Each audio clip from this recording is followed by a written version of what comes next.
Good morning, everyone. It's Thursday morning. Astra has been very vocal today, haven't you, girl? You've been very vocal. Yeah, you have been very vocal and very friendly, and I almost wonder if she doesn't feel good. So I'm going to be investigating a vet, I think, today to see about getting her in and getting her looked at. She's just acting different. And they do say when you have a kitty cat, watch the behavior, because changes can sometimes mean they don't feel good because they don't always respond the same, right? Or she just could be really lovey. I'm not real sure, but she needs to go in anyway. She hasn't been checked in a while. So today's card is Remedy of the Grandmothers, number 23. And I get a kick out of this card because we're in the week prior to Halloween and Samhain, and the skull came up. I have the feeling this is probably a Mayan or an Incan name. Abuela medicine? I haven't looked it up yet. Remedy of the Grandmothers. Yeah. Believe in the formidable power of healing, of the transformation that can provide for all aspects of your being and your life. Medicine comes in many forms from the Great Spirit to facilitate healing of the body, mind, and soul. Whether it is the correction of unhelpful habits of thought, guidance for practical steps to resolve a physical imbalance, or deep soul healing, for that frees you into fulfillment of your divine potential. There is no limit to what can be healed through grace. A current of divine healing is flowing to you and through you now. Open yourself up to participate in a beautiful healing transformation. Grandmother medicine typically relates to the use of plants through various disciplines to promote healing of the mind and body. However, grandmother energy can also indicate a time when earthly steps on your healing journey will be supported and guided by spirit for truly inspiring results. Heaven and earth are intersecting, and when that happens, the practice of various types of physical world medicine can become a channel for divine blessing. This divine integration of heaven and earth will transform the way you see and experience the physical world. It will provide you with a feeling of harmony between the celestial and the earthly sense of masculine and feminine energies, working together for the same purpose. You will no longer feel divided within yourself, pulled in competing directions, or conflict without key aspects of your life and belief systems. This is healing, all things coming together in the right order, working with rather than against each other for a loving higher purpose. You know, as I'm reading that, my mind just kind of went in an opposite direction. And I think it's really important that energy healers and those who work with energy medicine know the boundary between energy heart healing and when it's time to hand it over to a counselor.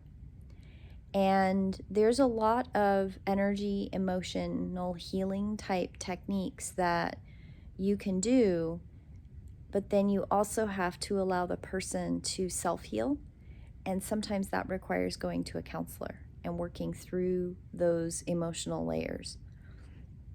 And I have no idea why that particular thing is what has come up from this. Like, this is, well, I guess I do know, because when you're looking at balancing and harmonizing between masculine and feminine energies and working through those things, our Western world is it wants to put everything in a box. Like, you're a girl, so you wear pink. you wear dresses, you are raised to, okay, maybe you do have a job, but ultimately, when you meet somebody, you're expected to get married, to have 2.5 children, to buy a house. Like, there's societal expectations that are rooted in colonialism and Western ideas of what's right and wrong. So should you not follow that mold, there is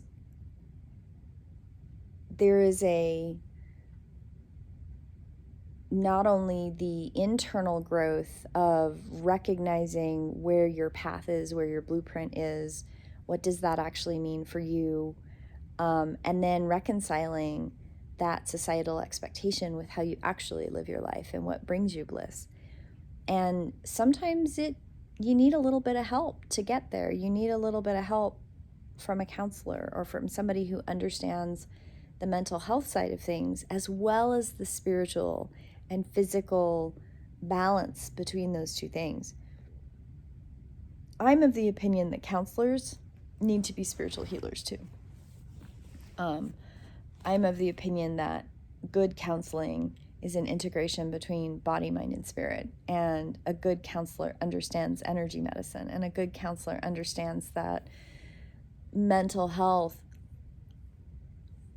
can be affected by physiological issues like your endocrine system and your lymph system and your biological hormonal body.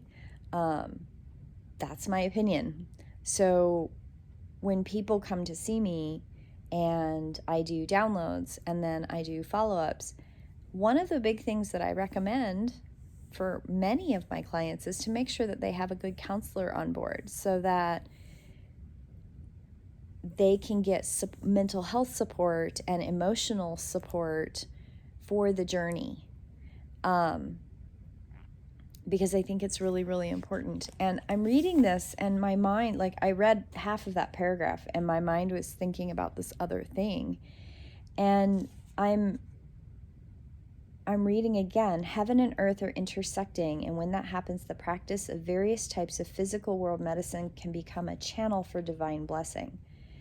This divine integration of heaven and earth will transform the way you see and experience the physical world. It will provide you with a feeling of harmony between celestial and earthly, a sense of masculine and feminine energies, and working together for the same purpose.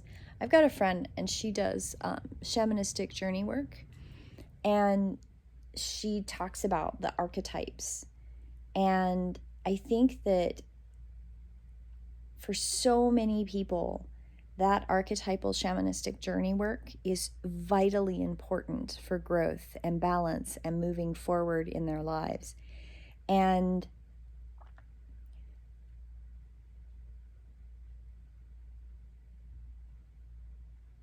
I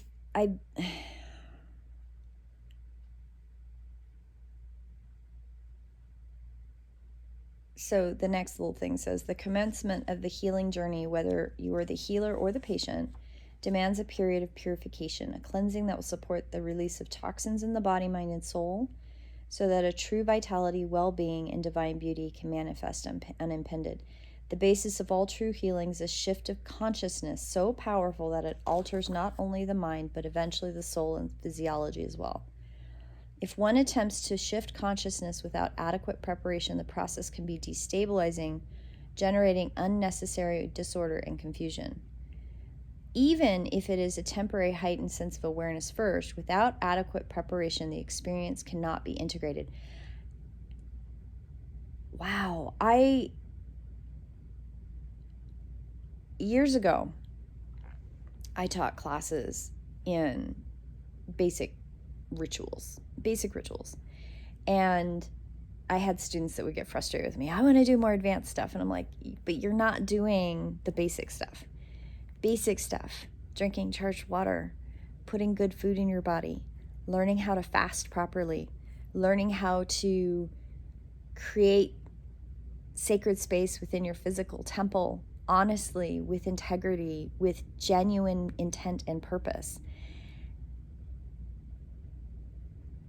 When people get kind of wrapped up in this, I'm ready for my spiritual journey, they don't understand that it's all of who you are. It can't just be a thing that you do. You don't just go to a workshop and all of a sudden everything's different and better. And it can trigger something, it can trigger action, but there's a journey that goes with that.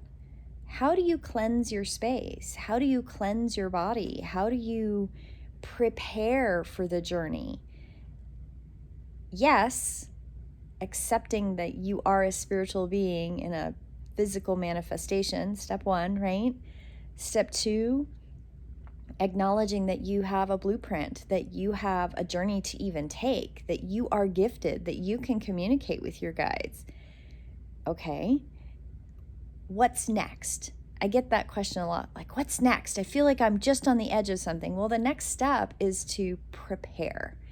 And that preparation is body, mind, and spirit. And people leave the body part out. And people then, they focus just on the spiritual journey. And then they forget about the balance between the masculine and the feminine. They don't get a counselor. They don't get somebody they can talk to that can support that mental health journey on the journey. Or they compartmentalize and only focus on one piece, not understanding that this journey is not a religion. It's not a square box thing. You don't just go to church on Sunday.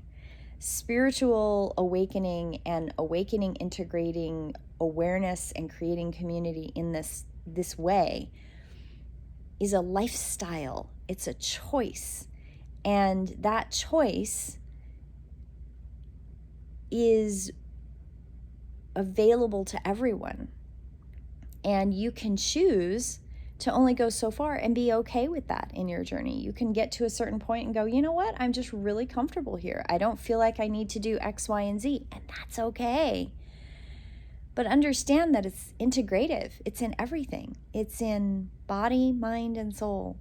And your body, everybody's body is a little bit different. And one of the things that just chaps my ass when I think about people who are asking me questions about their journey, and they're asking me these things, and then they're poisoning themselves with scented artificial candles and phthalates and all these chemicals, and they wonder why their body's breaking down and why they're having these chronic health issues that they're creating for themselves.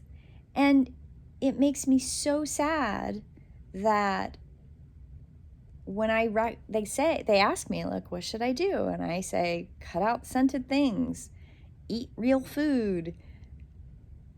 It doesn't mean that you have to go exercise at the gym every day. Matter of fact, probably shouldn't go to the gym every day, because a lot of those gyms put scented, scentsy, plug-in, smelly things that are actually exacerbating and creating inflammation in your lungs. Hello. It probably sounds like I'm bouncing around, but what I mean is becoming ready for medicine means preparing the cure. And you have to approach growth and healing in your body with the idea that your body is a temple and you need to clean it out and you need to treat it with respect. And treating your body with respect is really part of that step. And your mind is part of that step. That's part of cleaning your body, clearing your mind, doing breathing. There's breath work exercises that you can do that can help prepare you for that. Drinking charged water. Drink water. Even if you put a lemon in it because you're tired of the taste of water. It's not about forcing a specific outcome. It is preparing your temple for the messages of Mother Earth and Great Spirit, and learning how to protect yourself with conscious awareness, using the sword of the Great Spirit to cut away negativity, using the shield of Father God to reflect back things that aren't needed for you, and allowing your guides to help deliver those messages and that healing flow in bite-sized pieces that you can absorb, and trusting that they're not going to throw at you anything you can't understand when it's time.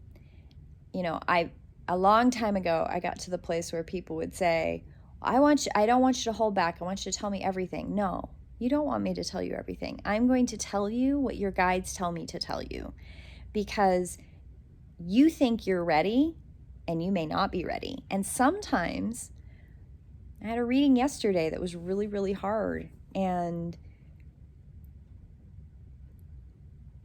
the guides were like, she needs to know this, and it is going to create anxiety, and it's going to create mental, like, make sure she has a counselor, make sure that you really enforce that with her, because you don't think she's ready to know it, and she is ready to know it. I was like, are you sure? And they were like, yeah, you have to tell her this. Shit. But it's one of those things that I would never have normally said, because my own fear of whether or not she's ready would have kept me back. But I'm trusting her guides to know that she's ready for that information, even though her guides let me know also, which I told her, that this is going to create a lot of anxiety and this is going to create a lot of worry. But that's part of her journey. And you have to surrender attachment of your own fears to prepare for the journey. And you have to trust. Practicing unconditional trust, because divine timing may sometimes express kindness through delays, or gently but surely dislodging the beliefs that you think are your reality to give you a new experience that's your growth opportunity. Does that make sense? I hope it makes sense. This is a tough card today. There's a lot to this. We may do this card again tomorrow. This is layering. Remedy of the grandmothers. There's a lot of... I've had some really interesting stuff come through recently in writing my book, and it's bubbled up, I think, in a couple readings. I'm really conscientious about trying to forget specifics from readings because it doesn't belong to me. Like I know yesterday's, I remember kind of the confusion with her guides, but I don't really remember what it was that I shared, but because that's for her. But women's medicine is really important right now. Women, maybe it's because there's a massive consciousness awareness about the election coming up in November, and women grabbing hold of their power and making their voice heard. I don't know if that's what I'm picking up. That's kind of what Amy said. She's like, there's like this mass feminine consciousness going on right now. I'm like, okay, great. But there's a layer underneath that I've always been aware of, is that women's medicine is different than men's medicine. At the same time, there is also universal medicine, that it doesn't matter if you're male or female. It's spirit medicine. And there's layers within that, and there are people who have different gifts in different areas. My friend who does the emotional archetypal shamanistic journey work stuff, that's universal. But there's layers of women's medicine within that, and there's layers of men's medicine within that. So that's, I think, something I'm going to focus on today. I'm going to sit and think with that for a little bit. I need to write on my book again today. I kind of woke up with this awareness that, okay, I really need to work on that today. So I know I'm going to do that. I also need to get my tires filled up, because 2 of my tires are a little low. I have to figure out where I'm going to get that done. Real world problems, right? Well, I hope you all have a beautiful day, and I will see you tomorrow in prayer. Blessed be. See you tomorrow in prayer.